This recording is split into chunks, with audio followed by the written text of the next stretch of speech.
Regular त्यौहार जब हो रहा होता है ना, या काइट फ्लाइंग हो रही होती है, तो उसका एक डिफरेंट कॉन्टेक्स्ट होता है। 18 साल के बाद आपने जो इवेंट ऑर्गेनाइज किया उसको करना एक डिफरेंट होता है। सत्तार खान साहब, योर कमेंट्स ऑन इट। आपने तो ये लड़की को कहा ना कि बसंत का जोड़ा, तो कल आपकी महफिल में ये मेरी बेगम भी मेरे ख्याल बसंती जोड़ा पहन के आई थी। तो बसंत के साथ जो एक चीज़ सैकड़ों साल से मैं इसलिए कहता हूँ कि निक्के निक्के होंगे सा नकवी साहब भी मैं निक्के कभी रहे हैं। आप कम से कम 300 साल के तो हैं, आप भी और वो भी। हाँ, ये 350 छोटा ये मैं 350 साल का हूँ, ये 300 साल के। आप ये तो 50 फिरौन साल के साथ के, आप मैंने तस्वीर देखी, फिरौन साथ खाना खा रही है। मैंने कहा भी था उनको कि वो लीक ना हो तस्वीर, अगर फिर भी लीक होगी तो मैं अब क्या कर सकता हूँ। तो ये बात है कि हम लोग जो है ना इस तरह का काम, ये पहले एक छोटी सी बात 1.5-2 मिनट में मैं ख़त्म करता हूँ। अगर ये तकरीबात मनसूख कर दी जाती तो जो दहशत गर्दों ने सेलिब्रेट करना था कि देखा असी सारा कुछ लपेट देता। ये देखो एक बात है सीधी, हमारे दौर में बसंत में निक्के निक्के तक की गल की थी कि 350 साल की हमारी उम्र हो गई है, 300 साल इनकी हो गई। जब हम लोग बस के होते मनाते थे ना, तो किसी घर में अगर मर्ग हो गई है, उनके अपने घर में मर्ग हो गई है, वो कुल हैं कि चेलम है, बसंत उनके छत पे मनाई जा रही होती थी। ये मैंने अपनी आंखों से देखा है, निक्के होंदे देखा है कि बसंत की राह में अपने घर में होने वाली जो अमवात थी ना, वो हायल नहीं हो सकी। हो सकता है ईद ना मनाते हों लोग, ये भी पॉसिबिलिटी है कि अगर कोई मर्ग होगी किसी घर में तो कहेंगे यार इस वजह से हमने नहीं। बसंत के बारे में बचपन से मैं ये देख रहा हूँ कि बसंत को कोई तूफ़ान, आंधी, कोई इस तरह का हो, कुदरती आफत भी आए ना, वो बसंत को रुकते मैंने नहीं देखा।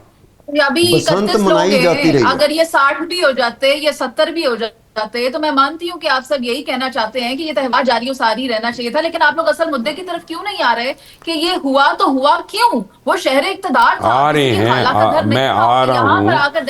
अगर आप इजाजत दें मुझे, बीबी आप एक मिनट इजाजत देंगी। मैं तो ऑन स्क्रीन ये भी नहीं कहता कि सिगरेट पिया करें ताकि कष्ट लेंगी तो हम लोग बात कर लें, नहीं ऑन स्क्रीन तो हम वो भी नहीं कर सकते। हम ये है बात, लेकिन ये है कि उस पे आ रहे हैं, मैंने इंट्रो में अपने अनाउंस किया हुआ उसके ऊपर आ रहे हैं। टीवी के ऊपर ना अमूमी तौर पे हम जो जर्नलिस्ट हैं, हमने एक बात कोशिश की है सीखने की। वो क्या, आप बोल रहे हैं ना तो नकवी साहब नहीं बोलेंगे, नकवी साहब बोल रहे हैं तो मैं नहीं बोलूंगा। चले कोई नहीं, एक खातून होने का एडवांटेज, नहीं थोड़ा सा मैं कह रहा हूँ ना, खातून होने का एडवांटेज मुनीस है। एक मिनट गुस्से ना हो, नहीं एक मिनट मुनीस है प्लीज, अपना डोंट प्रिटेंड कि आपको सिर्फ दुख है और हमें नहीं है, या हमें फिक्र नहीं है, ये भी ना करें। नहीं एक मिनट, फिर स्टॉप इट ना, यहाँ पे जस्ट इसको कर्टेल इट ओवर हियर। मैं आ रहा हूँ उसके ऊपर। अच्छा, जब मैंने आपको कहा कि उसके ऊपर मैं आ रहा हूँ तो आ रहा हूँ, बट आपका और मेरा तरीका डिफरेंट हो सकता है, so please bear with it. अच्छा, ये मुबशर साहब ये देखें, मेरे साथ जो बंदा बैठा हुआ नासिर नकवी, जिसको मैं कहता हूँ ये हमारे बानियों में से है, प्रेस क्लब के वाले से, ये अहले तशी है। हमसे ज्यादा दुख किसे होगा? इससे ज्यादा दुख किसी को नहीं हो सकता। हम तो क्या, हम इज़ारे यकजहती करते हैं, इज़ारे यकजहती करते नकवी साहब ने पीसीबी की सेलिब्रेट की है ना, बड़ी अच्छी बात है, मैं उनको इस पे कंडेम नहीं कर सकता। लेकिन anyway, coming back to it, मुनीसा, द इंपॉर्टेंट थिंग इज कि मास्टरमाइंड पकड़ा गया। Where does that lead to us? क्या इस तरह की कानून साजी होनी चाहिए, जो मैं अपने इंट्रो में कह रहा था कि तमाम लोगों को पकड़ा जाए जो उसके अहले खाना हो, दोस्त यार हो, जिनके साथ वो राब्ते में हो, और उनको ऐसी एग्जाम्पलरी सजा मिले कि आने वाली नस्लें उनकी तड़पें। ऐसे तो हम बहुत से लोगों को सजाएं दिलवाना चाहते हैं जिन पर हम मुकम्मल तौर पर फैसला नहीं कर पाते कि एग्जीक्यूट किस तरह से किया जाए उन तमाम फैसलों को। लेकिन यहाँ पर ये जो दहशतगर्दी का मामला है जो अफगानिस्तान की सरजमीन से हो रही है, मुबशर साहब, ये एक इंतहाई अहम मसला बन चुका हुआ है। ना सिर्फ अफगानिस्तान से हो रही है बल्कि it is backed by India.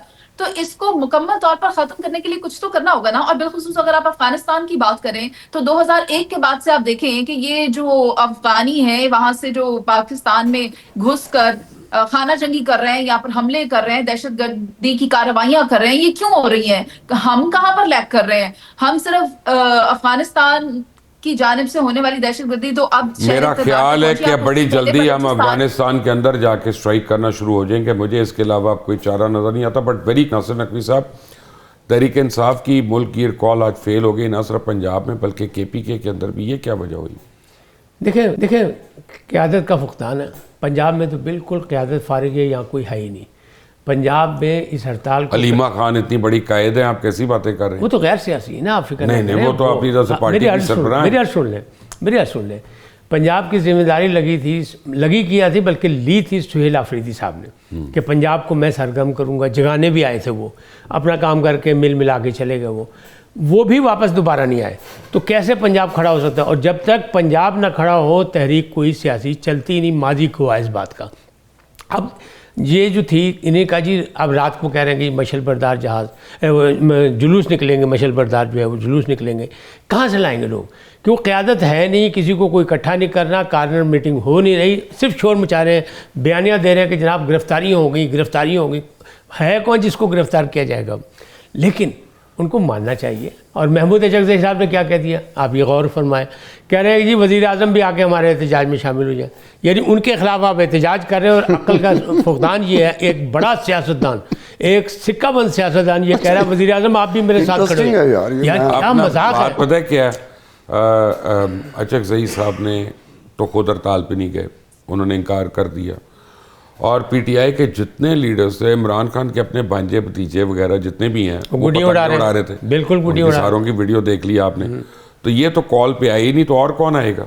मेरा जो एक मैं बात आपके शो में करना चाहता हूँ, मेरी सिम्पतीज आप दोनों को बुरा लगेंगी, नकवी साहब को भी लगेंगी और मुबश्शिर साहब कोई बुरी नहीं, कोई बुरी नहीं लगेगी, हमें आप बुरे लगेंगे। मुझे मैं बुरा लगूंगा ना, क्या दे जो कहना है। ठीक है। मेरी इस वक्त हमदर्दियाँ अली अमीन गंडापुर के साथ हैं। ज़रा मुझे बात करने देना। अच्छा, हुआ ये है कि उसके साथ जो कुछ हुआ पीटीआई ने किया। अब वो लाहौर रेस क्लब में, जहाँ मेरे भी घोड़े थे, अब उसने लाहौर रेस क्लब में घोड़े ख़रीदने शुरू कर दिए। हाँ, अली अमीन गंडापुर ने लाहौर रेस क्लब में घोड़े ख़रीदने शुरू कर दिए। एक घोड़ा ख़रीद लिया उसने, और पहले उसको ट्रेनर नहीं मिल रहा था। फिर अल्टीमेटली ट्रेनर कौन मिला? जो आपके क्लास फेलो नहीं, मखदूम अहमद महमूद। जो मखदूम अहमद महमूद का ट्रेनर है वो मेरा जॉकी हुआ करता था जब मेरा घोड़ा था द रिपोर्टर।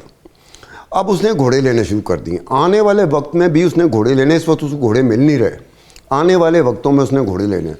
फिर एक ये बात, एक हमारा जर्नलिस्ट दोस्त है जो कि इन्वेस्टिगेशन करता रहता है, वो कहता है कि जो लिटिगेशन चार्जेस पे पैसे लगे हैं ना 2 अरब रुपया, जिसमें ज़्यादातर कंट्रीब्यूशन ओवरसीज़ पाकिस्तानियों की है, उसने ये दावा किया है कि 22 करोड़ रुपए तो अली अमीन गंडापुर के थे।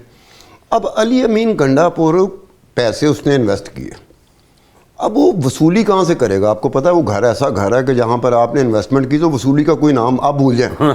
वसूलियाँ दाएँ बाएँ से करेगा। तो मुझे लगता है कि अली अमीन गंडापुर को मैं सिर्फ ये कहना चाहता हूँ कि अगर इस नीयत से तुम लाहौर रेस क्लब में घोड़े रखने शुरू किए हैं कि वसूलियाँ होंगी, तो ये नाकाम हो जाएगा। हाँ, तुम्हारा दिल लग सकता है क्योंकि इंसानों पे उसका एतबार उठ चुका हुआ है। अब वो जानवरों की तरफ मतवज्जो हो गया, घोड़ों की तरफ मतवज्जो हो गया। शुक्र है इनको उस्मान बुज़दार नहीं याद आ गया। नहीं, क्योंकि वो तो गुमशुदा है ना, उसकी बात नहीं की, वरना हमदर्दी उससे भी कर सकते हैं। वाला हाँ, उससे भी हमदर्दी कर सकते।